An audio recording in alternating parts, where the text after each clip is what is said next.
As for the company background, Post Malaysia, with over 200 years of history in the national postal and parcel service provider offering universal service in Malaysia, diversification beyond the mail and parcel delivery into the retail logistic and aviation sector adapting to evolve market in demands.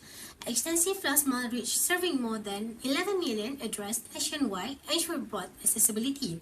Listed in the Bursa Malaysia since September 2001 with a market and a capitalization of RM0.47 billion of December 2022. This is the chairman of Post Malaysia Berhad, which is Datuk Sri Syed Faisal Al-Arba bin Syed Al-Arba. In 2022, despite facing a challenging macroeconomic landscape and intensive competition, Post Malaysia successfully navigated through with the three-phase strategy, which is the first one is Back to Black, Transform the Core, and the Post 2.0.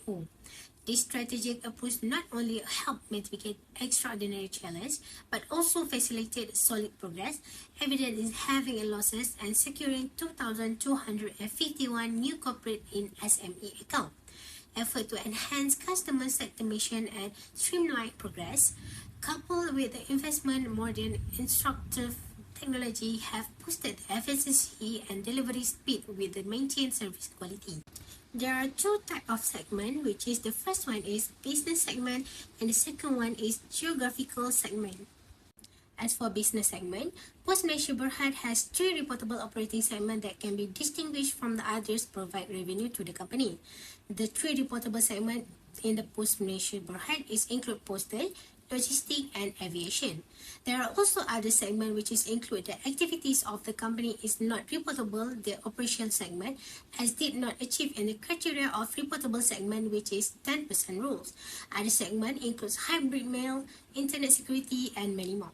This is the example of business segment, which is there are postal, aviation, logistics and other segments. As for geographical segment, Post Malaysia Berhad provides its service locally and globally. In addition, Post Malaysia Berhad clients are include regional e-commerce player delivering into Malaysia to the various destinations across the globe. However, the overseas segment, Thailand, does not contribute in more than 10% of consolidated revenue and asset. Hence, information by geographical segment is not presented. Hello, I am going to explain about actual reporting and accounting policies. Condensed consolidated statement of financial position, we can see that intangible asset had been decreased from RM127,874 audited in 2021 to RM125,022,000 unaudited in 2022. This happened due to amortization on intangible asset. Our four operation segment, only aviation have amortization on intangible asset. It is because aviation have goodwill and other intangible asset, while other segments using depreciation to calculate the asset's value. Depreciation is calculated based on assets useful life. As you can see here, we are using revenue quantitative threshold to identify whether operation segments are reportable or not. The table shows that postal, logistics, and aviations are reportable segments, while other segments are not reportable segments. This weekend shows that 75% threshold rule is met. Now, I will be explaining about SWOT analysis. Firstly, strength.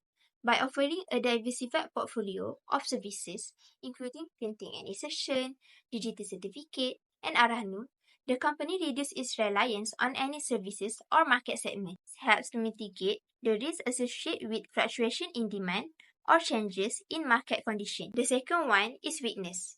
Demurrage and detention charges can provide a significant source of revenue for companies involved in shipping and logistics. Overdependence on these charges may indicate potential risks such as vulnerability to changes in shipping pattern and customer behavior. The third one is opportunities. Expansion into new market or geographic region where borders are opening presents significant revenue opportunities for companies willing to invest in market research, strategic planning, or execution. Last but not least, threats.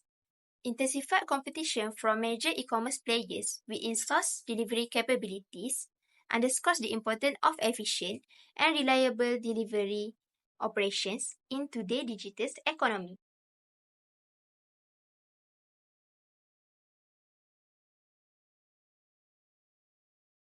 Hi, I am Sanatul Amani and I would like to present about the basis preparation, 2 accounting policy used in preparing interim report, type of interim reported, and the period for the current and comparative for each statement. First, let me start my presentation with basis of preparation. In basis of preparation, we have two methods. First, integral method, and second, discrete method. For post-Malaysia Berhad, certain of their items are using integral method, such as prepayment, and certain of their items are using discrete method, such as depreciation and amortization. Next, I would like to present about the accounting policy that are used in preparing interim report. The first accounting policy in FAR570, which is property, plant and equipment. Property, plant and equipment is an item that are measured at cost, less any accumulated depreciation, less any accumulated impairment loss. For post-Malaysia Berhad, they are using straight line method over its useful life. From the picture 1, we can see that the useful life of each asset in post-Malaysia Berhad. From picture 2, the depreciation of the year is 121,822, but because of the post-Malaysia Berhad has received the grant for the government, the grant need to be amortized over its useful life, and the amount of depreciation has increased to 123,332. The second accounting policy that I use for preparing interim report is FAR570 investment property.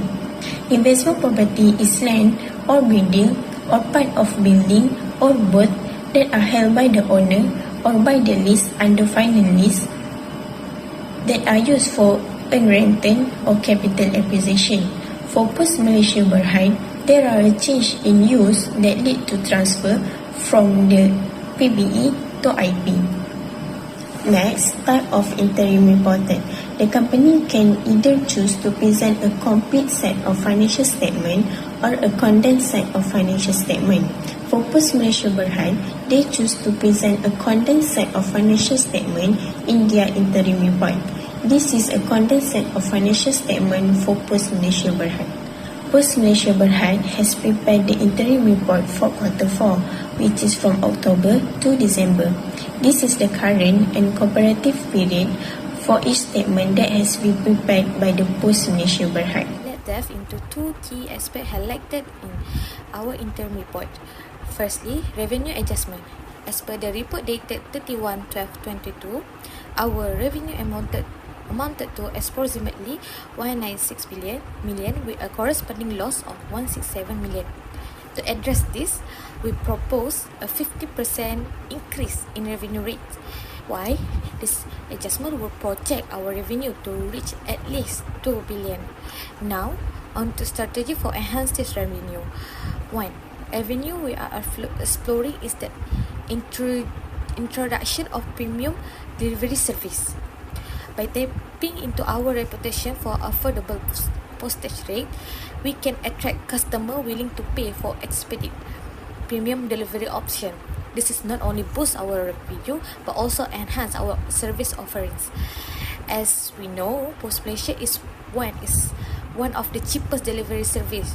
So, is it not wrong for Post Malaysia to increase postage rates to generate more profit?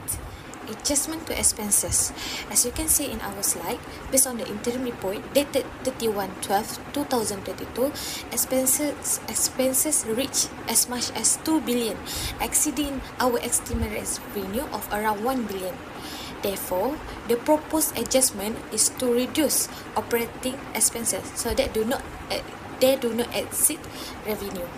By using a 50 reduction after calculation, there will be a decrease of up to 1 billion.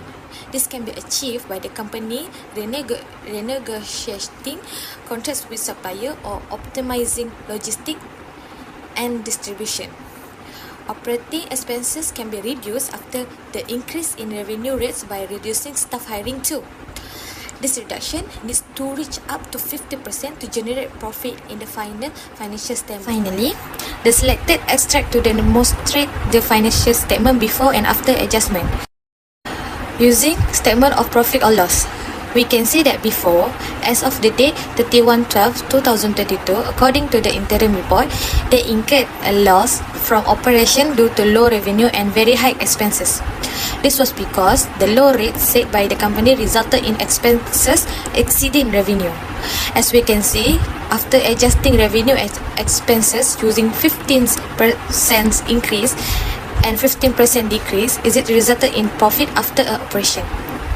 Hence, after this adjustment, the profit after operation can still be offset by finance costs as well as zakat.